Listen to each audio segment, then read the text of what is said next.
So ఈ విధంగా పెసరపప్పుని సన్నగా పట్టుకోవాలి. ఇప్పుడు పంచదారలో యాడ్ చేసుకుందాం. ముందుగా షుగర్ పౌడర్ పట్టుకున్నాం కదండి, గ్లాస్ పప్పుకు గ్లాసున్నర పంచదార అండి. దీనిలో మిక్స్ చేసుకుందాం.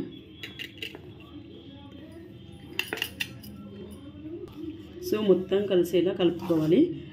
దీన్ని ఒక డబ్బాలో స్టోర్ చేసుకోవచ్చండి.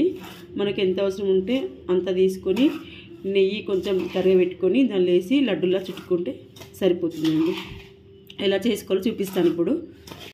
మొత్తం షుగర్ పౌడర్తో మిక్స్ చేసుకోవాలి. సరిపడా నెయ్యి వేసుకుందాం. నెయ్యి కొంచెం వేడి కావాలి. నెయ్యి వేడైన తర్వాత స్టవ్ ఆఫ్ చేసుకోవాలి. సరిపడా పౌడర్ వేసుకోవాలి. పెసరపప్పు చక్కెర పౌడర్.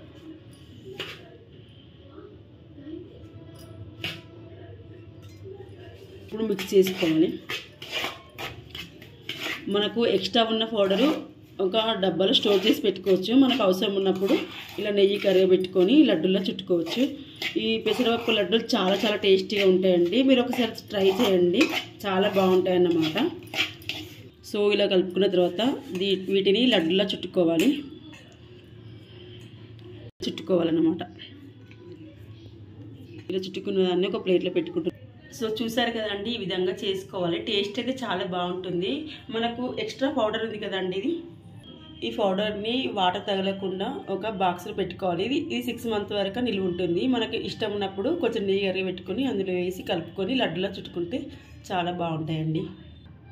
ఓకే అండి, బాయ్. మీకు ఈ వీడియో నచ్చితే లైక్ చేయండి.